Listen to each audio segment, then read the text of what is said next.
करने के लिए मैं आया हूँ अपने राष्ट्रीय अध्यक्ष से कि आखिर इस तरह की बात आई कैसे। इन सब बातों पे बात करूँगा, उससे कोई ज़रूरी नहीं है कि राष्ट्रीय अध्यक्ष जी जिन बातों को बोल रहे हैं 100% उन बातों पर मैं इत्तेफाक करूँ। बहुतों बार सोचना पड़ेगा, सैकड़ों बार सोचना पड़ेगा, और वैसी परिस्थिति में मुझे राष्ट्रीय अध्यक्ष जी के बातों के साथ साथ जनता के ऊपर भी जाना पड़ेगा। जिस तरह की पार्टी में बयानबाजियाँ चल रही हैं, इस बात से भी नहीं इनकार किया जा सकता कि पार्टी बिहार जो है मध्यावधि चुनाव की ओर बढ़ रहा है। विकासशील इंसान पार्टी और भारतीय जनता पार्टी के बीच पिछले कुछ दिनों से लगातार विवाद चल रहा है। जहां एक और यूपी विधानसभा चुनाव में वीआईपी के मुखिया मुकेश सहनी ने 165 सीटों पर दावेदारी पेश की है, तो वहीं दूसरी ओर बोचहा सीट को लेकर खींचातानी जारी है। इन सब के बीच मंत्री मुकेश सहनी ने तेजस्वी को छोटा भाई तक बता दिया है। अब इस पर वीआईपी पार्टी के विधायक राजू सिंह को वीआईपी पार्टी के मुखिया का यह रवैया पसंद नहीं आ रहा है।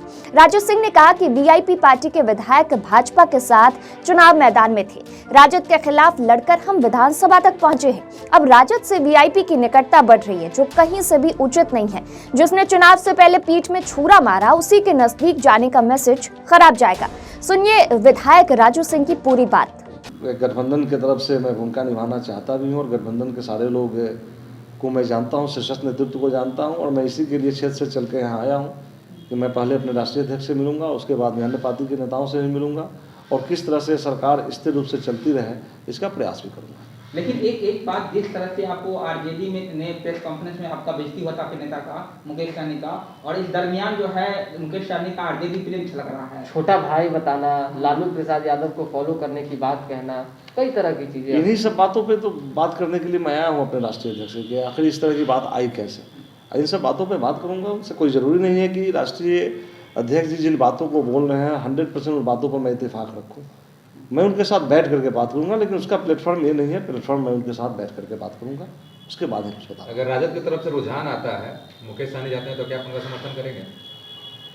देखिए, उस समर्थन के लिए मुझे तो बहुतों बार सोचना पड़ेगा, सैकड़ों बार सोचना पड़ेगा, और वैसी परिस्थिति में मुझे राष्ट्रीय अध्यक्ष जी के बातों के साथ साथ जनता के ऊपर भी जाना पड़ेगा, और मैं जनता के बीच खड़ा हूँगा। जनता जो अपना मत देगी उसी के साथ जाऊँगा। तो इस बात को स्पष्ट कर दे कि आज नहीं, 2 साल बाद ही, 4 साल बाद ही मैं इस आरक्षण पे विचार करूंगा और आरक्षण दूंगा, तो मैं भी वापस हो जाऊंगा।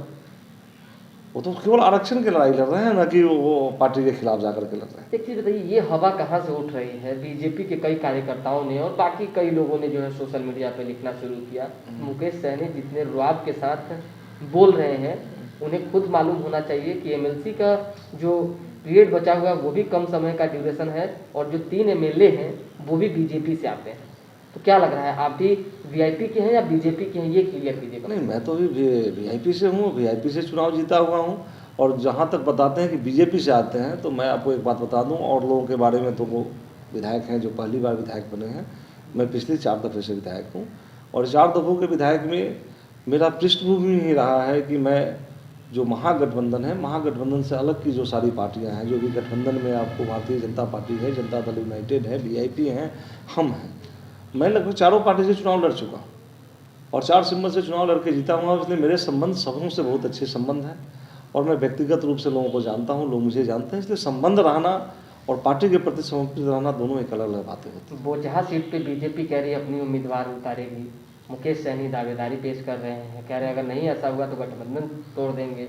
नहीं, इसमें तो मुकेश सहनी का कहना बिल्कुल सही है, क्योंकि गठबंधन में जब हम हैं और वहाँ हमारी सीट थी, हमारे विधायक थे, तो हमें वो सीट मिलनी चाहिए। हमें सीट मिलेगी भी, मुझे पूर्ण विश्वास है मुझे सीट मिलेगी और मैं जीतूंगा। लेकिन राजू जी, इस दरमियान विपक्षी पार्टी की तरफ से लगातार ये कहा जा रहा है कि एनडीए का चारों सरकार जो है वो बिखर चुका है, और नीतीश सरकार पर खतरे की घंटी बज रही है। तो क्या लगता है, नीतीश सरकार गिर सकती है? ये कोई आशंका है आप लोगों को? मुझे तो ऐसा नहीं लग रहा है, मुझे ऐसा नहीं लग रहा है, क्योंकि चिराग पासवान भी लगातार कह रहे हैं कि बिहार में मध्यावधि चुनाव हो सकते हैं, क्योंकि जिस तरह से एनडीए में अभी घमासान मचा हुआ है, बयानबाजियां तेज हो गई है, और आपके खुद राष्ट्रीय अध्यक्ष जो है वो नाराज चल रहे हैं बीजेपी से। चिराग पासवान भी किसी दल के राष्ट्रीय नेता हैं, उनकी बातों को साफ से इनकार नहीं किया जा सकता। अपने अनुभव के आधार पर जरूर बता रहे होंगे, और जिस तरह की पार्टी में बयानबाजियाँ चल रही हैं, इस बात से भी नहीं इनकार किया जा सकता कि पार्टी बिहार जो है मध्यावधि चुनाव की ओर बढ़ रहा है। मैं स्पष्ट तौर पे इसको नहीं बता सकता, लेकिन जो पार्टी के शीर्षस्थ नेतृत्व बता रहे हैं, चिराग पासवान जैसे नेता बोल रहे हैं, तो ऐसा संभव भी है कि बिहार मध्यावधि चुनाव की ओर बढ़ रहा है।